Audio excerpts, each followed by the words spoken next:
What's up, Planeswalkers? It's your boy K-Dog. Got another fun video for you guys here. This one we're going to be looking at a Boros Human Tribal deck. Called it Human Tactics.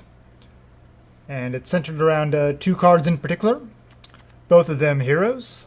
First one is Hero of Precinct 1. It's a 2/2 for 2. Whenever you cast a multicolored spell, we get a 1/1 human creature token. And the other card we're focusing around is Hero of the Nyxborn. It's a 2/2 for 3. It is a multicolored spell, so it'll trigger our other hero. And when it enters the battlefield, we create a 1/1 human soldier creature token. And the upside to this is that whenever we cast a spell that targets Hero of the Nyxborn, all creatures we control get +1/+0 until end of turn. And so the spell we are trying to use to buff up all of our creatures is 4 Phalanx Tactics. So at 2 mana instant speed, target creature we control gets +2/+1 until end of turn. And then the rest of our creatures get +1/+1 until end of turn. So this, combined with Hero of the Nyxborn, makes them for some pretty ridiculous combat steps. So starting out here on the 1-drop slot, we're running 4 Venerable Knights. It's a 2/1 human knight. And when it dies, we put a +1 counter on a target knight you control. So knights is a bit of a sub-theme. There are a few of them, so it's not always going to hit, but hopefully it'll hit. It'll get to put a counter on something more often than not. Also in the 1-drop slot, we have 4 Fervent Champions. Just such a powerful 1/1 first strike haste, and whenever it attacks, another target attacking knight gets +1/+0 until end of turn. We also are running 2 Robber of the Rich, another human 2/2 with reach and haste. And the upside is that when it attacks, if our opponent has more cards in hand than us, we exile the top card of their library. And anytime that we attack with a rogue, this is the only rogue in the deck, we can cast that card and spend mana as though it were mana of any color to cast that spell. So it could be a potential source of card advantage against mid-range and control decks. And also just having a human with haste is pretty powerful. And we're not running a whole lot of flyers, so the reach could be relevant at times. We're also running 4 Boros Challengers. It's a multicolored spell to trigger the Hero of Precinct 1. It's a 2/3 human soldier with Mentor, so it can buff up our 1/1 tokens. And the upside is that we can invest mana in it in the later game and make it a essentially a 3/4. And then it can start mentoring our 2-powered creatures. A little bit of removal here and Response Resurgence. 2 mana instant speed, we can deal 5 damage to attacking or blocking creature. Since we are all in on attacking every turn, we want them to think that we're just going for combat because we're just a super aggressive deck. And when they go to blocks, then we can just kill whatever we want to remove and keep our creatures alive so we can keep on attacking turn after turn. And if we do get into a late game board stall, we can cast a Resurgent Side for 5 mana, which gives all of our creatures first strike and vigilance, and an additional combat phase as well. So it can help us trade favorably with the first strike, or just get in for extra points of damage over 2 combat phases in the same turn. Also in the 2-drop slot, we have 4 Sky Knight Vanguards. It's another multicolored spell to trigger the Precinct 1. It's a 1/2 flying that whenever it attacks, we get a 1/1 white soldier creature token that's tapped and attacking. So everything in this deck is a human or makes human soldier tokens. This does not make humans. It is just a soldier token, so that's something to keep in mind. Finish off the 2-drop slot, we have 2 Swiftblade Vindicators, another multicolored spell. Human soldier 1/1. But the upside is we have double strike, vigilance, and trample. So if we mentor this, or it gets the boost from the Phalanx Tactics, then this can obviously trample through for a pretty decent amount of damage having double strike. Some utility removal and 2 Banishing Lights. We're going to run 1 Terranika as a legendary human soldier, 3/3 vigilance. And whenever it attacks, untap another target creature we control. And until end of turn, that creature has base power and toughness 4/4 and gains indestructible. So just another way to buff up our smaller 1 and 2 powered creatures and make them 4/4s with the upside of indestructible. Topping out our deck here is 2 Tajik, another multicolored spell, and it's a 3/2 human soldier with haste and mentor as well. The upsides are we can prevent all non-combat damage that would be dealt to other creatures we control. So this will help us out against any red sweepers such as Flame Sweep or Storm's Wrath. And then we can pay mana to give it first strike so it can attack favorably in combat. Going over the mana base here, we're running 1 Castle Ardenvale, which in the mid to late game can help us continue making 1/1 humans. Running 6 basic planes. 1 Castle Embereth, since we are going super wide, it's another way to buff up all of our creatures. 6 basic mountains, all 4 Sacred Foundries, and instead of the Boros Temple, we're running 3 Fabled Passages here, just for some fixing, and just having the upside of in the later stages of the game, being an untapped source of mana. And go over the sideboard real quick. We're looking at 2 Devout Decrees to help us deal with any large black or red creatures or planeswalkers. 2 Gideon's Triumph. It's mostly there for like Dream Trawler, since that's such a hard card to remove with the activated ability of Hexproof. Running 2 Fries to help us deal with any large white or blue creatures. Another utility removal spell on the Banishing Light. Against the control and sweeper heavy matchups, running 2 Gideon Blackblades. Also 2 Unbreakable Formations, so we can give our creatures indestructible. And if we want to just push through for the last points of damage, we put +1 counters on all of our creatures. Also, we have 2 Icon of Ancestries, since we can name humans and give all of our creatures +1/+1. And pay 3 to look at the top 3 cards of our library and reveal a creature card of the chosen type. And put it into our hand. We have a ton of creatures, so this should hit pretty consistently. And then our top end here is 2 Elspeth. Just another way to make 1/1 human creature tokens. And mostly here for the +2/+1 ability. So if we need to go a little bit bigger against a kind of a mid-range style creature deck with 4 and 5 powered creatures, it lets us attack in favorably in those matchups. Alright, that's pretty much the deck. Let's jump into some best of 3 matches.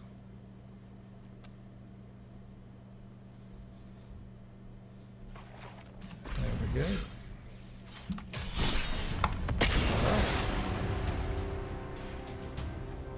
Playing some Human Tactics, Boros Human Tribal, and Arena Standard best of 3. Let's see what we can come up against here tonight.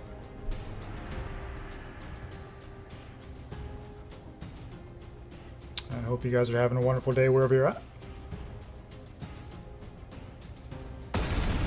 Alright, we've got our first opponent.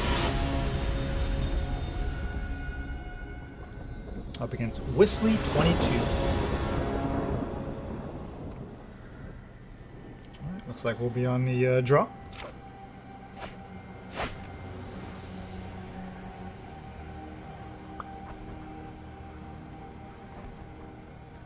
Okay, we do have the Fabled Passage to get our white source. And both heroes in hand, so I think we have to keep this.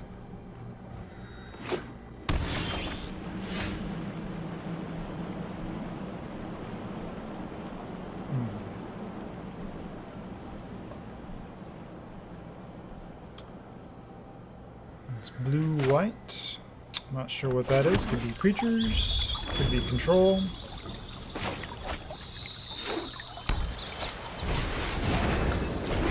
Okay. There's those life gain, Healer's Hawk, Johnny's Pridemate style deck, splashing blue. Let's get another white source. Perfect. Start with our hero and then see if we can just go super wide here and smork them by having way too many creatures for them to deal with.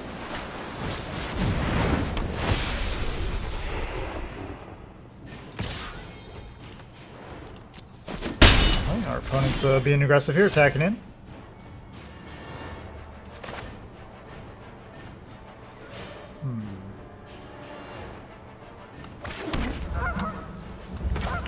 I think I'm fine with just getting 2 creatures down here, and then next turn we can play both of the Hero of the Nyx over the next couple turns, we can play the Hero of the Nyxborns and just continue pumping out a bunch of tokens.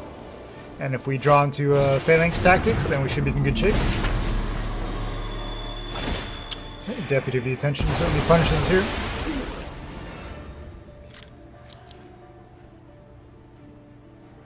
So we're falling behind pretty quick. Our opponent is light on resources though, down to 3 cards. Yeah, say no blocks. Another land, that's perfect. So our opponent's about to get a pretty good sized angel here. So I think we'll just play the Boros Challenger and hold up response to take out the angel. As undoubtedly they have more creatures. Okay, Archon. And without the Banishing Light, I think we're in a pretty bad spot here.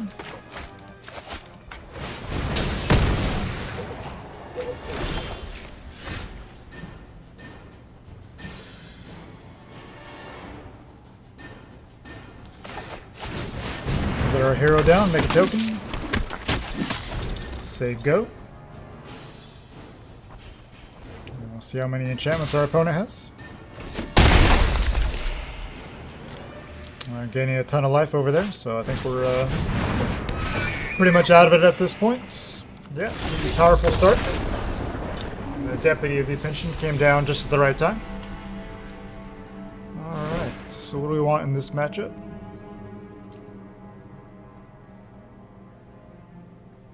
Definitely want to bring in the fries.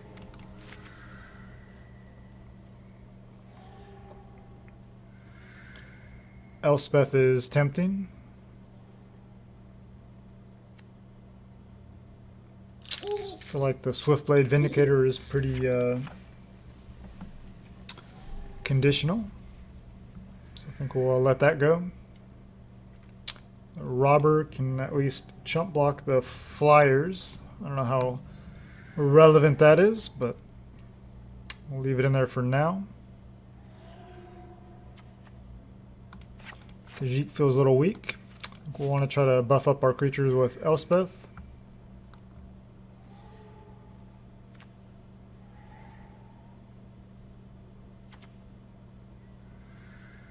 And if we're all able to get aggressive, then Taranika is going to come in handy. I'd like to fit one more Banishing Light in here though.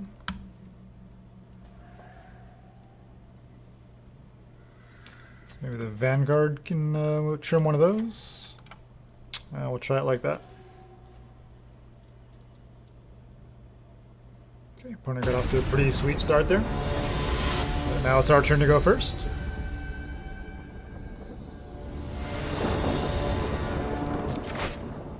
No lands. One land. Alright, there's 2. I think we have to put that. Unfortunately, I think we need to use both of those. So I have an aggressive deck going down to 5. Our opponent kept all 7 of theirs.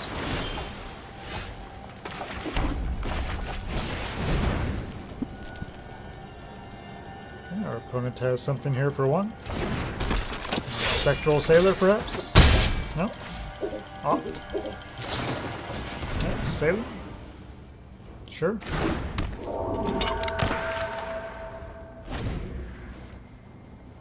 Obviously they don't definitely need to block there, so they think they're in a pretty good spot.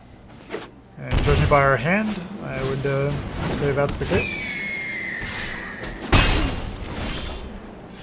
So this game might be over rather quickly.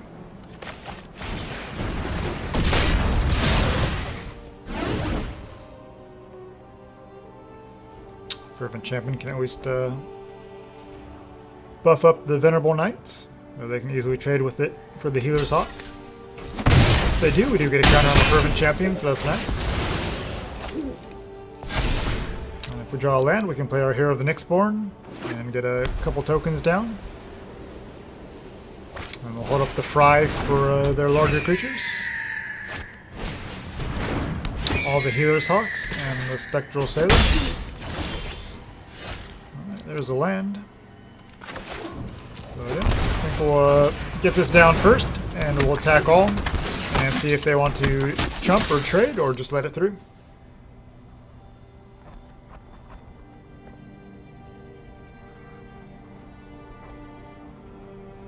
Alright, our opponent considering their options. Yep, double block, sure.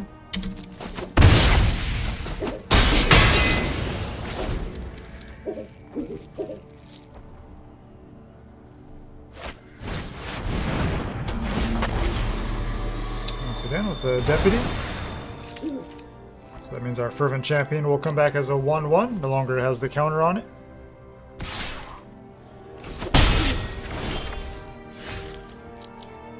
Terranika is a good one. So we can attack all, and they can easily just chump one of our 1/1s. That'll only take 3 down to 11. That doesn't sound like it's enough. Let's get Terranika down and look to attack all next turn. We have the Fry for whatever creature they play here. Just more Healer's Hawks, okay. There's a Baron Eagle. So definitely a nice Fry target. Sure, our opponent's feeling pretty frisky, and they'll go in for at least the Spectral Sailor.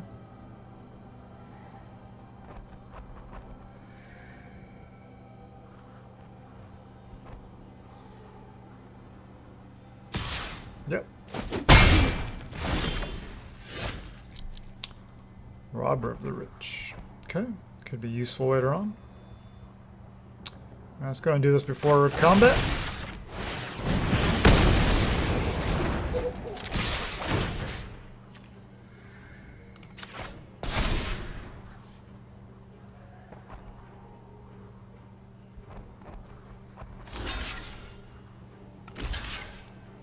Yep.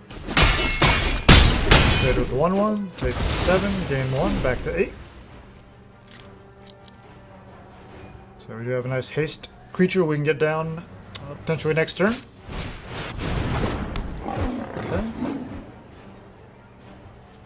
Opponent with a 3/4 lifelinker.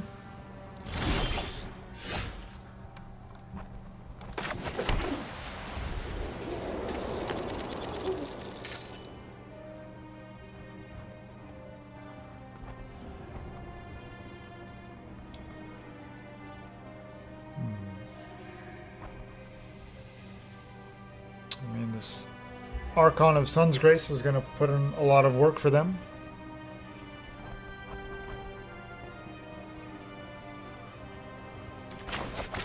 We just have to take our chances. And we're definitely going to give this to the Robber of the Rich.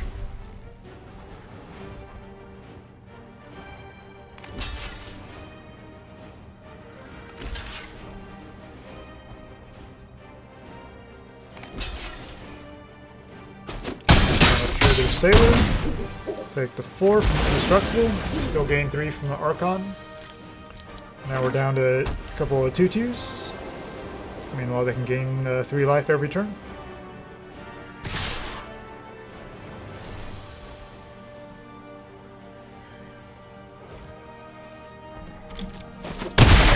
Gonna hold out for Banishing Lights. Yeah, our opponent has 1 card in hand and all the mana. Not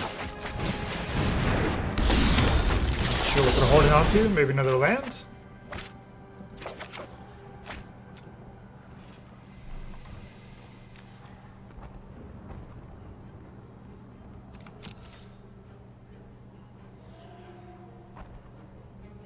So we can use the Summary Judgment on our main phase to deal with the Archon of Sun's Grace. Alright, that was a pretty sweet draw there. So we're still not in a great spot, but we're not out of it yet.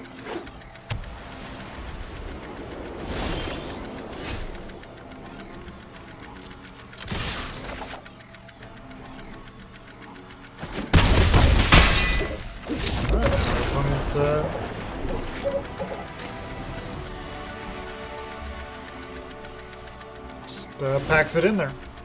All right, on to game 3. So Robber of the Rich put in some work there. It's nice to see. Any other changes we want to try here in game 3?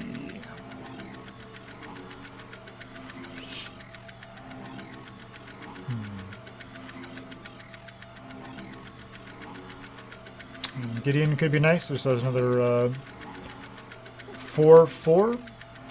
Obviously, it's pretty vulnerable with all their flyers. They can easily attack into it.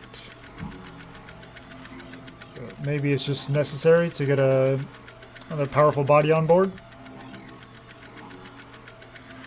Maybe we can trim a couple things and make room for it.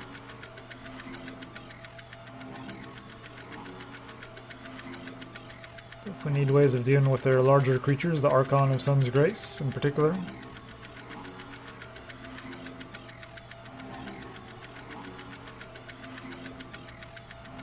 Maybe Elspeth is just better. I want to get off to an aggressive start if possible.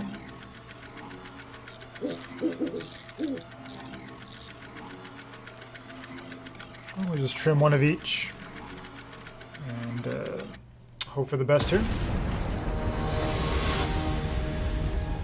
Alright. Game 3 against a pretty sweet blue-white deck.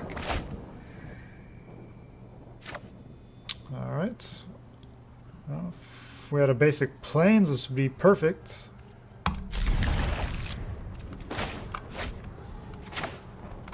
But we do have the 2 Fabled Passage, so we can have our fixing. We just have to keep it.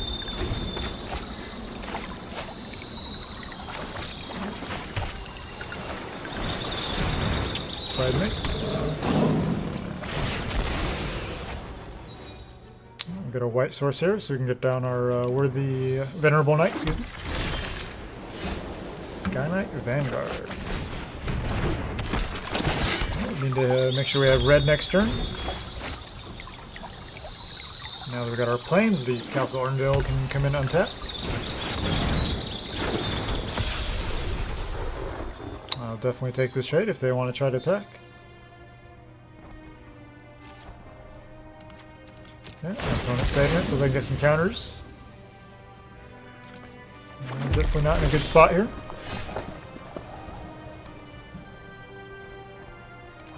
Just to be mana efficient, we'll get our Hero of the Nyxborn down.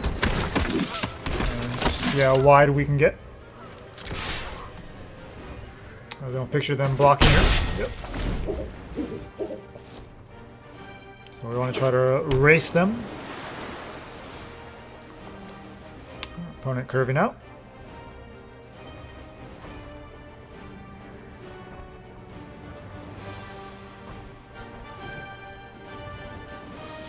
We can survive long enough to keep getting these heroes down without too much removal in our way. And this Phalanx Tactics could potentially close out the game for us. So that hurts a little bit. Wow, they're attacking with their Pride Mate. Yeah, I think we want to try to make that trade before they can grow it.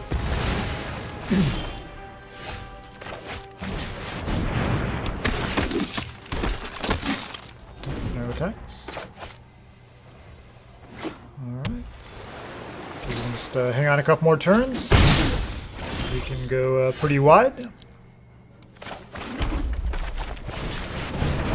It's not the most mana efficient play, but let's just keep pumping out tokens.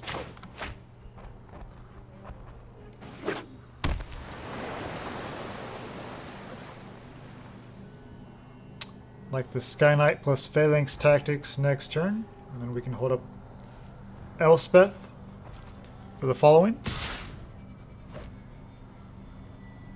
Opponent keeps chipping away with their 2/2 flyer. 3 cards in hand, but still no plays. It's curious. Opponent has some kind of instant speed, so probably the Spectral Sailors, which we've seen. It's our turn to get aggressive. Are we chumping one of the 1/1s with the Deputy?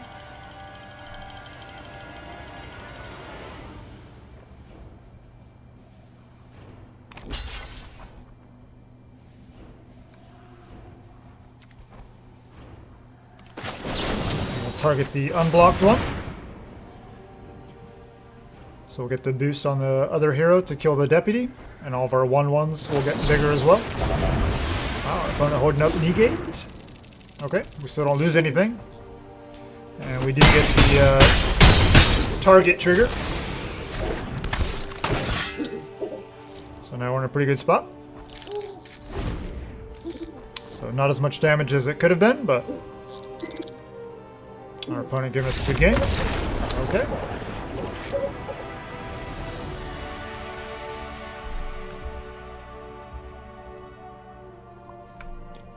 Alright guys, hope you enjoyed seeing some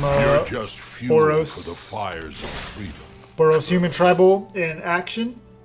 Definitely had a lot of fun with this deck, and definitely seen some different iterations. I think this is the most aggressive and streamlined version that I've come up with so far. So maybe you guys can give it a try, and I look forward to seeing you in the next one. Alright, take care.